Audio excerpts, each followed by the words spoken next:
कृष्णा राधे राधे। आप सभी का गीता क्लास में बहुत बहुत स्वागत है।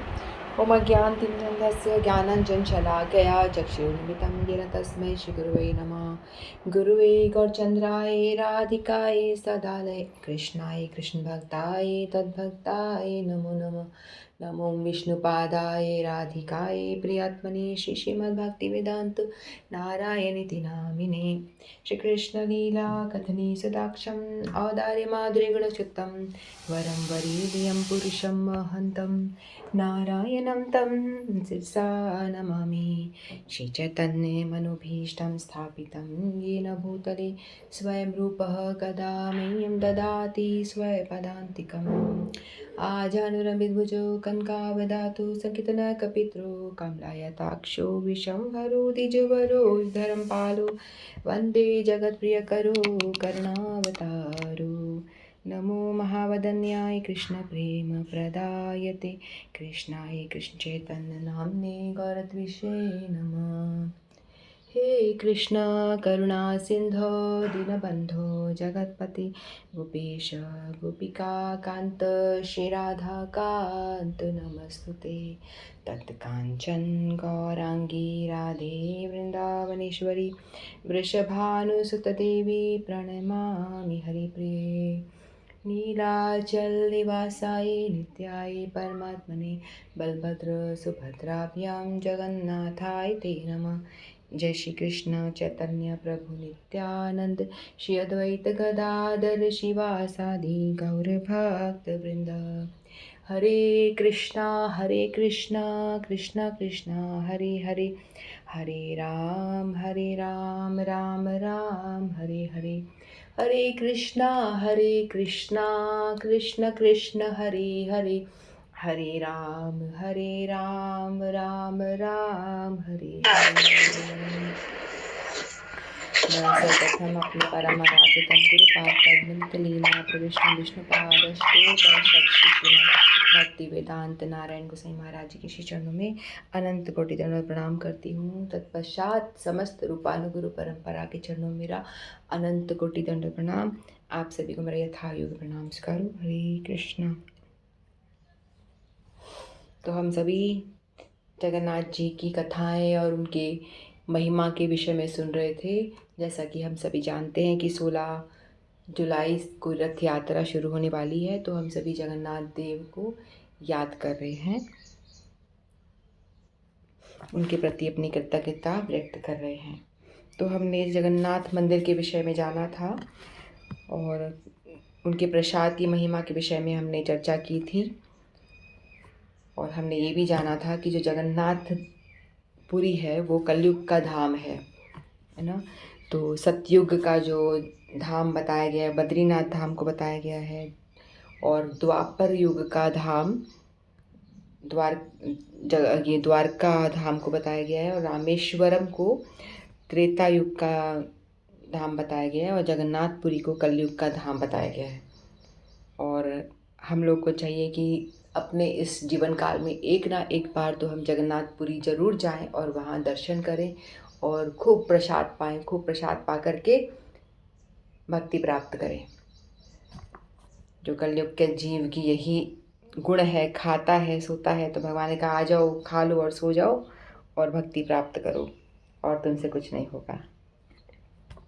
तो हमने उनके प्रसाद की महिमा जानी थी कि वहाँ के प्रसाद की बहुत महिमा है। यदि कोई कुत्ता भी उस प्रसाद को खा रहा है तो उसके मुंह से छीन कर ब्राह्मण भी उसको पाता है तो उसको अशुद्ध नहीं माना गया है।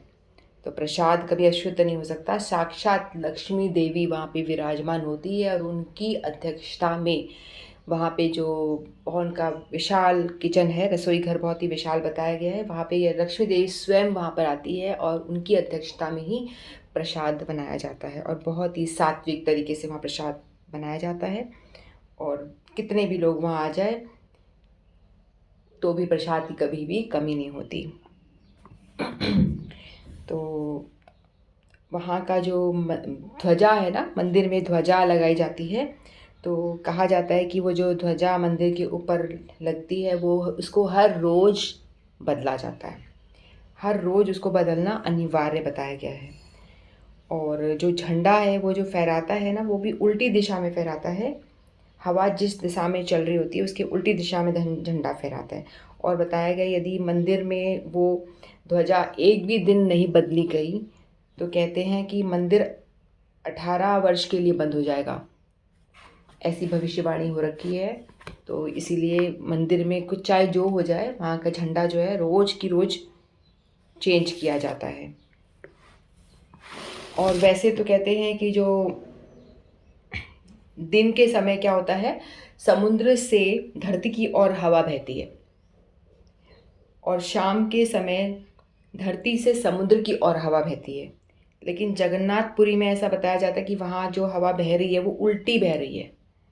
तो दिन में क्या होता है उल्टा, जैसे समुद्र से धरती की ओर हवा नेचुरली बहती है, लेकिन वहाँ पे होता है धरती से समुद्र की ओर हवा का प्रभाव होता है, उल्टा होता है। और शाम को वैसे धरती से समुद्र की ओर होता है और यहाँ पे होता है समुद्र से धरती की ओर शाम की ओर शाम को जाती है हवा।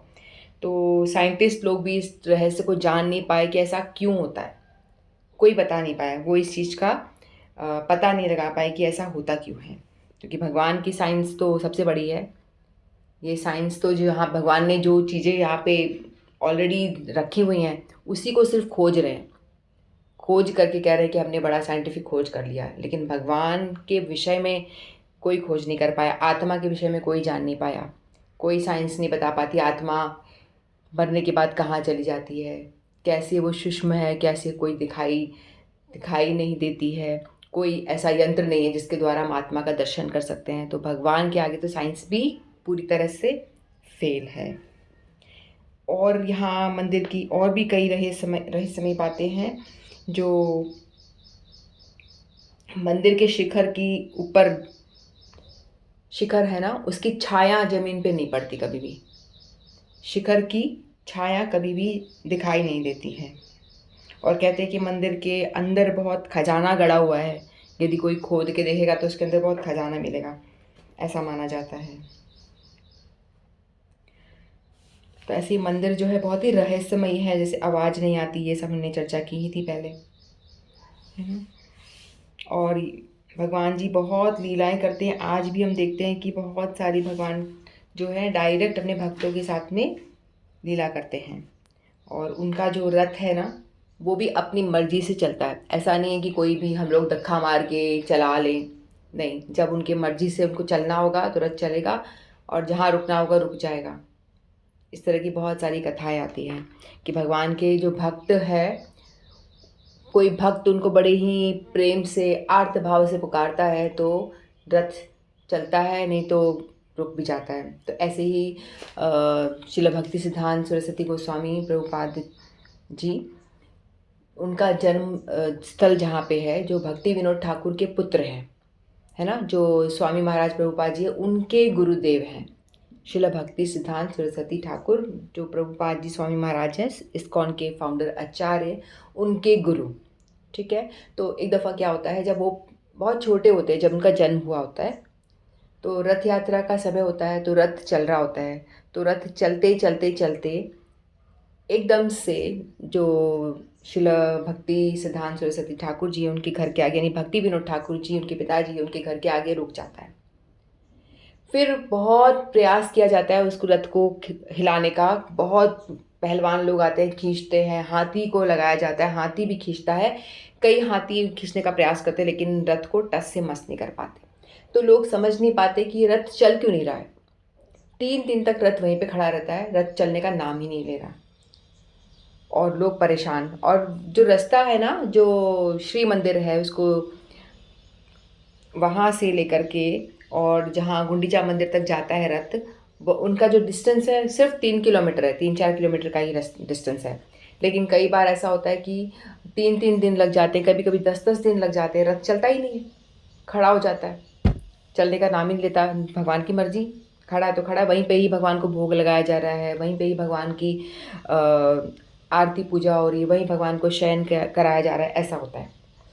तो ऐसे ही उस समय की बात है जब वो सरस्वती गोस्वामी प्रभुपाद जी का जन्म हुआ था, तो रथ वहीं रुक गया, चलने का नाम नहीं ले रहा, 3 दिन तक खड़ा रहा। तो उनकी माता जो उनके मन में आया कि रथ मेरे घर के आगे खड़ा है तो क्यों ना मैं अपने नवजात शिशु को दर्शन करा लाऊं। उनको पता नहीं ऐसा कि क्यों खड़ा है, तो बोला चलो सामने ही आ गया रथ घर के, तो मैं दर्शन करा लाती हूँ। तो शिशु को लेकर के आती है और शिला भक्ति सिद्धांत सरस्वती ठाकुर को छोटे से जो है नन्हे से जगन्नाथ जी के चरणों में ऐसे बिठाती है। तो जैसे ही उनको बिठाती हैं तो जगन्नाथ जी की माला उनके ऊपर गिर जाती है, मतलब आशीर्वाद मिलता है। और क्योंकि उनका जो जन्म होता है वो भगवान की कृपा से ही होता है। ठाकुर भक्ति विनोद जी हैं जो कहते हैं कि जो कि भगवान राधा रानी की एक मंजरी स्वरूप है, कमल मंजरी हैं वो, जिन्होंने इस रूप में इस धरा पर जन्म लिया था। और वो कहते हैं कि मैं भगवान से प्रार्थना करते हैं जगन्नाथ जी से कि मुझे कोई ऐसा प्रचारक दो या ऐसा पुत्र दे दो जो मैं प्रचार प्रसार कर रहा हूँ इसको आगे बढ़ाए। वो आगे बढ़ाने के लिए मुझे कोई एक प्रचारक दे दो। तो उन्हीं की कृपा से उनके वहाँ एक पुत्र की प्राप्ति होती है, तो बहुत प्रसन्न होते हैं, जिसका कि नाम रखा जाता है बिमला प्रसाद। बिमला जो लक्ष्मी जी का एक नाम था, पार्वती जी का नाम बिमला है, तो इसीलिए उनका नाम बिमला प्रसाद रखा जाता है। बचपन में उनको बिमला प्रसाद कहते हैं। क्या माना जाता है कि उनकी कृपा से ही उनके यहाँ पुत्र की प्राप्ति हुई है। और इन्होंने आगे जाकर के बहुत ही प्रचार प्रसार का काम किया। चैतन्य महाप्रभु की धारा में हरि नाम महामंत्र का, हरे कृष्णा महामंत्र का इन्होंने खूब प्रचार किया। और इन्हीं के ही जो शिष्य हुए शिला स्वामी महाराज, इन्होंने तो विदेशों में जाके भी खूब प्रचार किया। तो जैसे ही वो आते हैं तो उनको पता है कि यहाँ मेरा एक शुद्ध भक्त प्रकट हुआ है, तो जगन्नाथ जी उनके दर्शन करने के लिए रुक जाते हैं, भक्त के दर्शन के लिए। तो जगन्नाथ भगवान को अपने भक्त बड़े ही प्रिय हैं। तो जैसे ही वो माला गिरती है और फूल गिरते हैं तो उनको प्रसाद दिया जाता है, तो फूल लेके जाते हैं। फिर जगन्नाथ जी का रथ आगे प्रस्थान करता है।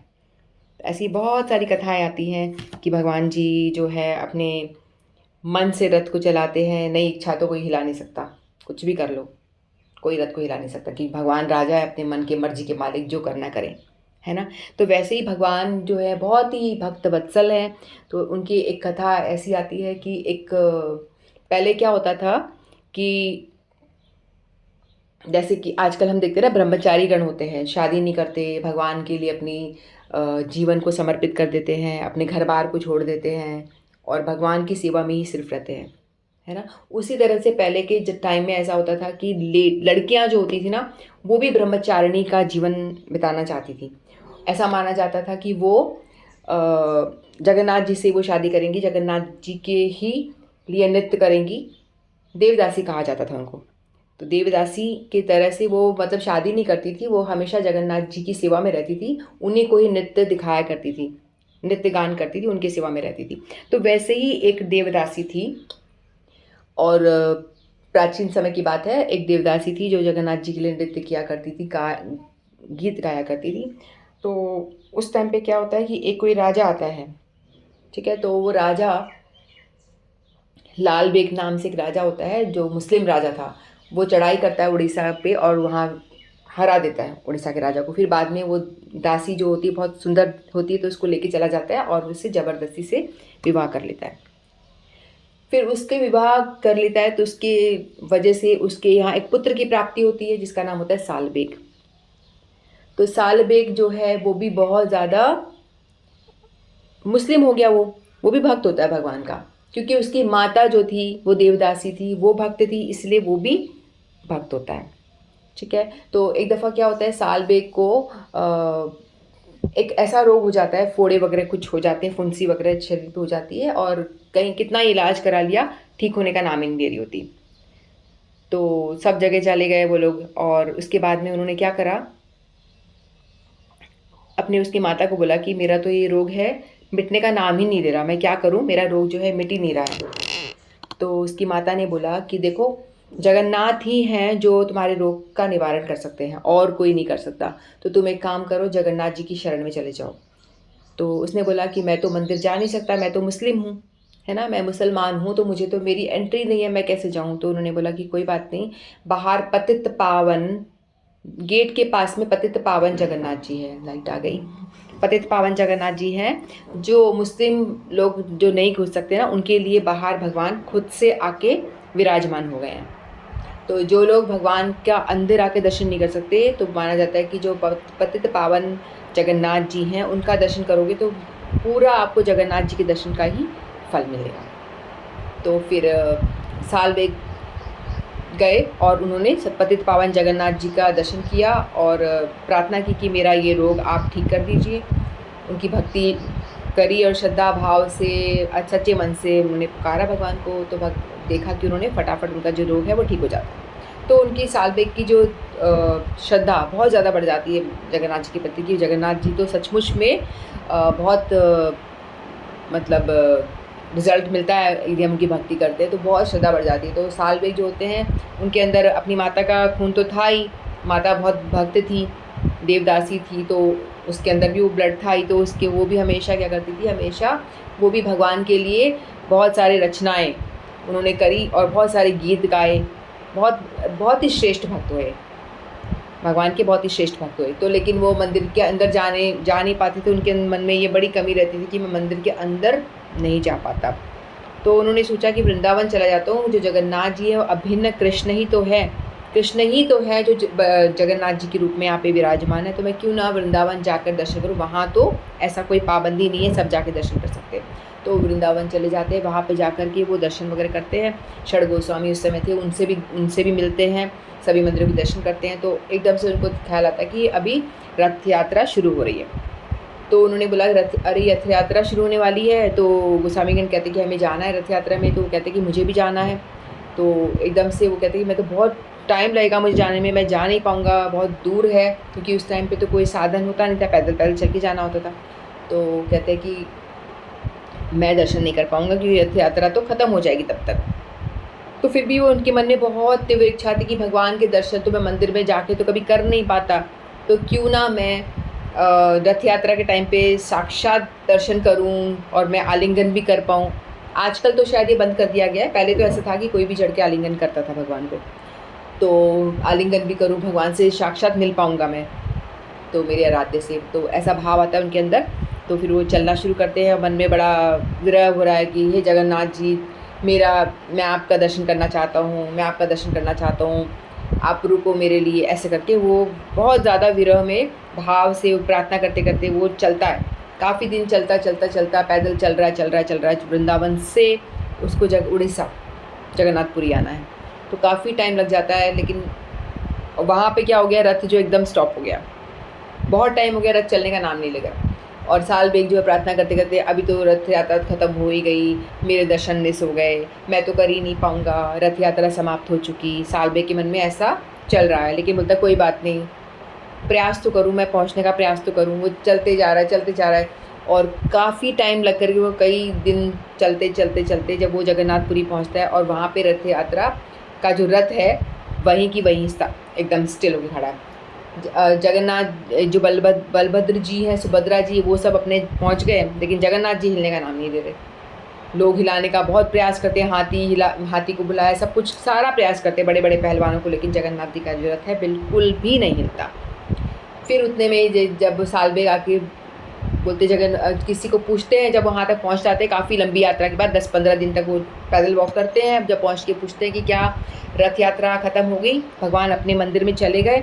लेकिन मंदिर से भगवान जब लौट रहे होते हैं तब की बात है, मंदिर में एक बार जाते हैं, फिर वो वापस लौट के जब जा रहे होते हैं, बहुला कुछ कहते हैं उसको, तो उस टाइम पे वो जब जा रहे होते हैं तो वहाँ स्टॉप हो जाते हैं। फिर वो जैसे ही वो सालबेग पहुँचता है, अरे जगन्नाथ जी अभी भी यहीं पे हैं, मेरे लिए खड़े हैं, तो इतना रोना आता है, वो इतना मतलब बहुत खुश हो जाते हैं कि जगन्नाथ जी मेरे प्रार्थना सुन रहे थे और मेरे लिए वो रुके हुए हैं। तो देखो सालबेग जो है भक्त थे, मुस्लिम भक्त थे, तो उनको दर्शन देने के लिए जगन्नाथ जी ने अपने रथ को वहीं पे रोक दिया।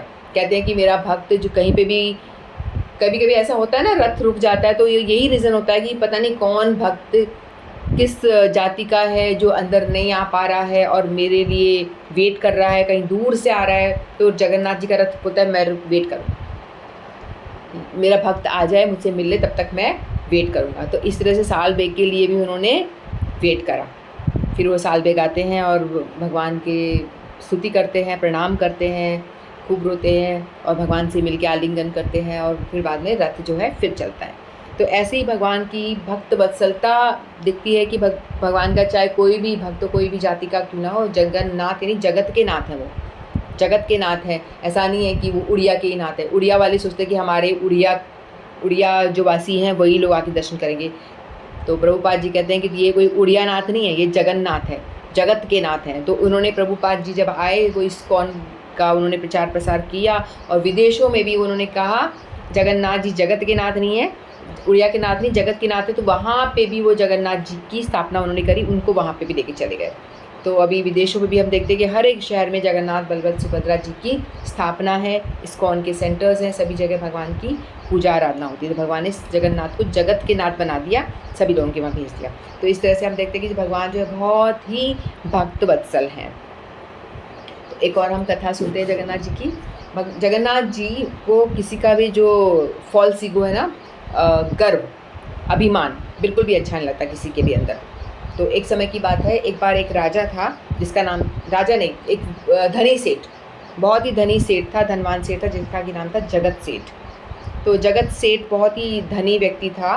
तो बहुत पुरानी बात है जिस टाइम की, एक आने में बहुत सारा सामान मिल जाता था, एक पैसे में बहुत सारा घी मिल जाता था, है ना, बहुत सब कुछ सस्ता सस्ता होता था। उस टाइम की बात है। उस टाइम वो जगत सेठ था, वो कहता है कि आपके जगन्नाथ, आप कहते हो कि ये जगत का नाथ है, बहुत रिच व्यक्ति है, तो मैं चाहता हूँ कि मैं इनको 1 लाख रुपए दे रहा हूँ। उस समय 1 लाख रुपए की वैल्यू कितनी होगी, जब 1 रुपये में 1 किलो घी आ रहा हो, या एक आने में, बहुत सस्ता टाइम था, मतलब पुराना टाइम। तो उस टाइम पे उस 1 लाख की कीमत कितनी सारी, करोड़ों मिलियंस डॉलर्स होगा, बहुत ज़्यादा कीमत होगी ना उस टाइम पे। तो मैं चाहता हूँ कि मैं आपके जगन्नाथ को, जिसको कि आप कहते हो कि सभी विश्व ब्रह्मांड को बनाने वाले हैं, ये राजा हैं, तो ये राजा की तरह 1 लाख रुपए एक दिन में यूज़ करें, तो मैं इनको डोनेट करने को तैयार हूँ। तो पंडित ने बोला कि एक दिन में 1 लाख रुपए यूज़ करना तो बहुत मुश्किल है, संभव नहीं है ना। एक दिन में 1 लाख कैसे होगा, क्योंकि चाहे कितना भी, एक दिन में उनकी 100 रुपये 200 रुपये इतना ही खर्च होता था उस टाइम, पुराने टाइम में, जब सब कुछ बहुत सस्ता है। भगवान के लिए फल फ्रूट ले आएंगे, ड्राई फ्रूट्स ले आएंगे, बढ़िया से बढ़िया भोग ले आएंगे, बढ़िया से बढ़िया वस्त्र ले आएंगे, हीरे चांदी के उनके आभूषण ले लेंगे, कुछ भी कर लेंगे, लेकिन 1 लाख एक दिन में तो संभव नहीं है। तो 400-500 इतना रुपए खर्च हो जाएगा, 1 लाख तो संभव नहीं है। तो पंडित ने बोला कि इतना कैसे हम करें, नहीं हो पाएगा। तो बोले कि तो मैं नहीं दे रहा, मैं तभी दूंगा जब आपका राजा इतना पैसा एक दिन में खर्च करेगा, तो ही मैं डोनेट करूँगा, नहीं तो मैं डोनेट नहीं करूँगा। तो कैसा राजा हुआ जो इतना ऐशो आराम में नहीं रह सकता, इतना पैसा खर्च नहीं कर सकता, ऐसा कैसा आपका भगवान है। तो पंडित को बड़ा बुरा लगता है, कि ऑफेंड हो जाते हैं पंडित जी कि हमारे जगन्नाथ जी पे बात आ गई, इनको आप कह रहे हो, हमें कह रहे हो, तो चलो ठीक है, आप जगन्नाथ जी को बुरा भला कहने लगे। तो बोले ठीक है, मैं जगन्नाथ जी से पूछ के बताऊँगा। तो पंडित उनने बोला, जगत सेठ को बोला, आप वेट करो, आज मैं जगन्नाथ जी से पूछता हूँ। तो फिर जगन्नाथ, जब पंडित को कुछ पूछना होता था ना, तो वो क्या करते थे, मंदिर के अंदर वो बंद कर देते थे, और रात को वहाँ पे सो जाता था पंडित, जो मेन पंडित पुजारी होता है वहाँ पे सो जाता है, और भगवान से प्रार्थना करता है कि हे जगन्नाथ जी, आप मुझे बताओ कि एक बड़ा ही अभिमानी सेठ आया है, जो इतना अभिमान में चूर हो रखा है, और कहता है कि इतना पैसा खर्च कैसे करोगे आप एक दिन के अंदर, तो मुझे आप बताओ, मुझे कुछ समझ नहीं आ रहा, मैं उसको क्या रिप्लाई करूँ। तो ऐसे बोल के वो हाथ जोड़ के सो जाता है। तो सपने में जगन्नाथ जी आते हैं, हमेशा जगन्नाथ जी ना सपने में आकर के बातें करते हैं। तो सपने में जगन्नाथ जी आके बोलते हैं कि उस सेठ को बोलो कि मुझे पान दे। तो पुजारी कहता है, पान में 1 लाख रुपए कैसे खर्च होगा। बोलते हैं हाँ, मुझे पान चाहिए, लेकिन आगे सुनो, पान कोई सामान्य पान नहीं चाहिए, पान में जो सुपारी ये सब कत्था वत्था डालते ये सब नहीं डालना, उसके अंदर जो डालना है वो मैं बताता हूँ। उस जाके सेठ को बोल देना कि मुझे पान चाहिए, और पान में हाथी होता है ना, मतलब हज़ारों हाथी को यदि आप मारोगे तो किसी एक हाथी के यहाँ पे सिर पे, फोरहेड पे एक मोती होता है, यानी एक कीमती बहुमूल्य रत्न होता है, मोती जैसा, जो बहुत ही कॉस्टली होता है, और वो भी 1000 हाथी को आप मारोगे तो किसी एक में मिलेगा। तो शिकारी लोग मारते हैं हाथी को मतलब वो ज्वेल निकालने के लिए, वो रत्न मणि निकालने के लिए वहाँ से, तो कई हाथियों की हत्या कर दी जाती है, लेकिन वो मिलता नहीं। तो कहते हैं कि वो जो हाथी के फोरहेड में एक मणि होता है, मोती टाइप, बहुत ही कीमती, वो निकाले, उसको क्रश करें और मेरे पान में डाल के मुझे दे, मुझे वो पान चाहिए। तो वो जाकर के सेठ को बोलता है कि मुझे जगन्नाथ जी ने जवाब दे दिया। बोले क्या जवाब दिया बताओ।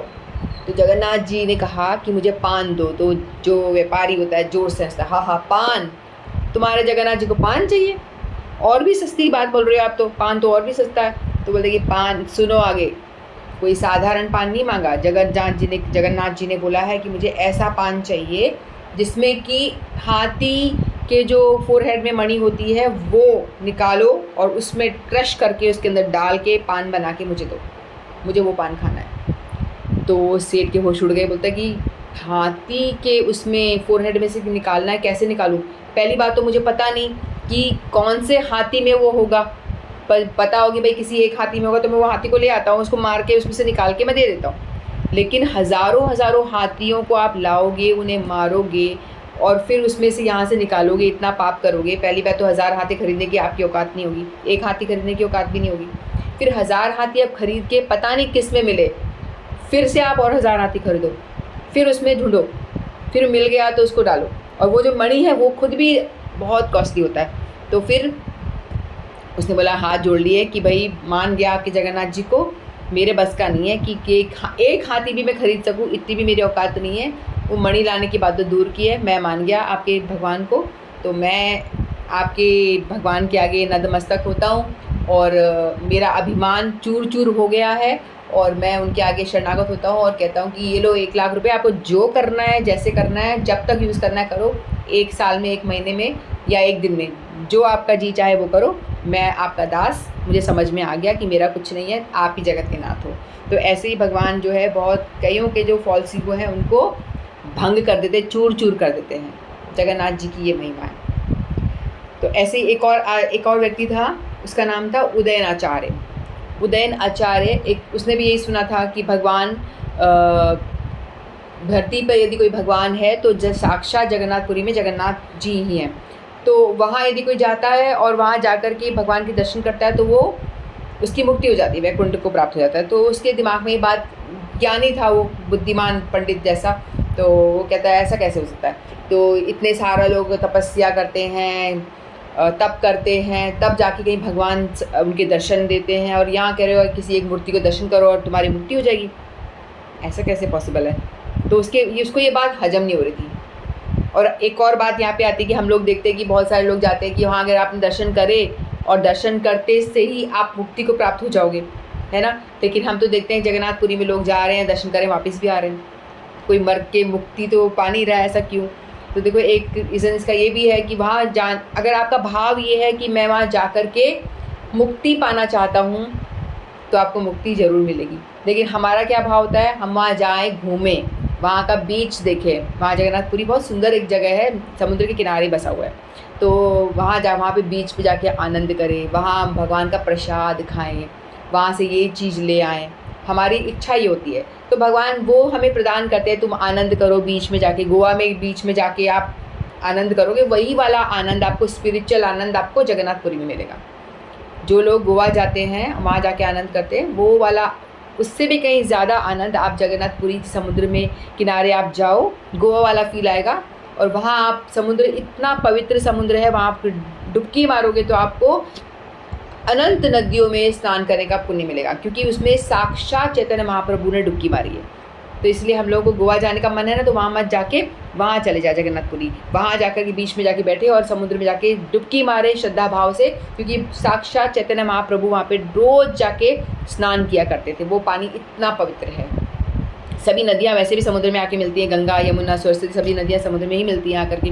तो वो नदी में तो साक्षात भगवान ने डुबकी मारी हुई है, तो वो बहुत ही पवित्र है। तो वहाँ जाकर के हमें डुबकी मारनी चाहिए और उस पानी को मतलब सर पे धारण करना चाहिए, उसका वो चढ़ना मत भी देना चाहिए। तो उदयन आचार्य की बात ये समझ में नहीं आ रही थी कि ऐसा कैसे हो सकता है कि वहाँ कोई गया और इस तरह से मुक्ति को प्राप्त हो जाए। और हमारी मुक्ति इसलिए नहीं, क्योंकि हमारे ऐसा भाव ही नहीं होते। अगर हम ऐसे भाव से जाएंगे तो हमें भी शायद मुक्ति मिल जाए, हम जाएँ वहीं शरीर त्याग कर हम मुक्ति को चले जाएँ, वहाँ वो जो स्थान है इतना पावरफुल है, बट हम ऐसे भाव के साथ जाते नहीं हैं। ये बात है एक रीज़न। तो वो व्यक्ति को समझ में नहीं आया, कहता है कि मैं टेस्ट करता हूँ भगवान को, जाके देखता हूँ। तो टेस्ट करने के मूड से भगवान के पास में जाता है। अब जब वहाँ पहुँचता है तो भगवान ने दरवाजे बंद कर दिए, खोलने का नाम नहीं ले रहे। पुजारी ठक ठक ठक कर रहे हैं कि भाई हमें मंगला आरती करनी है, भगवान को उठाना है, सब कुछ करना है, तो आप दरवाज़ा कैसे नहीं खुल रहा है। तो देखा सब लोग बाहर है, दरवाज़ा किसने बंद कर दिया। तो प्रीस्ट को स्वप्न में भगवान ने बताया कि मैं दरवाज़ा नहीं खोलूँगा, यहाँ पे एक बड़ा ही अभिमानी व्यक्ति यहाँ पे आया हुआ है, उदयन आचार्य के नाम से, उसको यहाँ से भगाओ यहाँ से, तभी मैं दरवाज़ा खोलूँगा। तो पुजारी बोलता है क्यों? वो मुझे मेरे दर्शन करने नहीं आया यहाँ पे, वो मुझे टेस्ट करने आया, वो मेरी परीक्षा लेने आया है, उसकी ये मजाल वो मेरी परीक्षा लेगा, उसको यहाँ से निकालो बाहर, उसको बिल्कुल बाहर करो, मुझे उसको नहीं देखना, मैं नहीं चाहता कि मेरे मंदिर में घुसे हो, जब तक वो यहाँ पे है दरवाज़ा नहीं खुलेगा मंदिर का। तो ऐसा प्रीस्ट को बोला उन्होंने, पंडित जी को। फिर नेक्स्ट डे पंडा जो होते हैं उन्होंने बोला कि उदयन आचार्य कौन है। उदयन आचार्य वो तो बड़ा अभिमानी कि मैं बड़ा ज्ञानी व्यक्ति हूँ, पंडित हूँ, मुझे तो बहुत ज्ञान है, मुझे तो बड़े वेद वेदांत आते हैं, मैं तो बहुत ज्ञानी। बोला, उसको लगा कि पंडित जी मेरी तारीफ़ ही करेंगे। बोला हाँ मैं हूँ। तो बोला आपके लिए जगन्नाथ जी ने एक मैसेज दिया है। बोला ये हाँ कोई बात नहीं बताओ। उसको लगा कि बड़ा अच्छा ही मैसेज दिया होगा, मैं इतना ज्ञानी व्यक्ति हूँ। तो बोला कि आप साइड में आ जाओ, आप कान में बोलता हूँ। बोलता है नहीं कान में बोलने की कोई ज़रूरत नहीं, आप तो खुलेआम बोलो, सबके सामने बोलो। उसको लगा कि कुछ बढ़िया ही बोला होगा जगन्नाथ जी ने। तो बोलता है आप साइड में आ जाओ। बोलता है नहीं आप बोलो। तो कहते हैं ठीक है आपकी जैसी इच्छा। तो कहते हैं कि जगन्नाथ जी का आदेश है कि उदयन आचार्य नाम का जो यहाँ पे व्यक्ति है उसको बोलो यहाँ से भाग जाए, दूर चला जाए यहाँ से, जब तक वो यहाँ रहेगा मैं अपने मंदिर के पट नहीं खोलूँ। तो जैसे ही वो सुनता है तो बोलता है, वो रोना शुरू हो जाता है। बोलता है कि अरे मैं तो भगवान, श्रद्धा तो थी भगवान में, लेकिन वो टेस्ट करना चाहता कि सचमुच में भगवान के दर्शन से मुक्ति होती है क्या, इसलिए वो भगवान का पावर टेस्ट करने के लिए आया था। ज्ञानी लोग होते हैं ना, अपना ज्ञान ज़्यादा लगाते रहते हैं, भक्ति तो होती नहीं है, ज्ञान का तर्क वितर्क करना शुरू कर देते हैं कि ऐसा क्यों, ये क्यों, इस तरह से। और जो भक्त होता है वो ज़्यादा सोचता नहीं है ऐसा क्यों, भगवान की ऐसी छाया उधर क्यों पड़ रही है, छाया ज़मीन पे क्यों नहीं पड़ रही, हवा ऐसे क्यों जा रही है। भक्त को मतलब नहीं, भक्त को पता है हाँ भगवान है, भगवान का पावर है, क्यों नहीं हो सकता, भगवान कुछ भी कर सकता है। भगवान 1 सेकंड में पूरी धरती में से सृष्टि को बना सकता है, 1 सेकंड में पूरी सृष्टि डिस्ट्रॉय कर सकता है, कैसे क्यों ये नहीं पूछेगा भक्त। भगवान है, भगवान तभी तो भगवान है, पावरफुल है, कुछ भी कर सकता है, भगवान की इच्छा। तो भक्त के मन में ये फालतू के डाउट्स भी नहीं आते, वो तो भगवान पे हाँ कर सकते, हाँ बिल्कुल बिल्कुल क्यों नहीं कर सकते, भगवान सब कर सकते। तो वो जो ज्ञानी होते हैं उनके दिमाग में ये सारी बातें चलती हैं, संकल्प विकल्प ऐसा क्यों।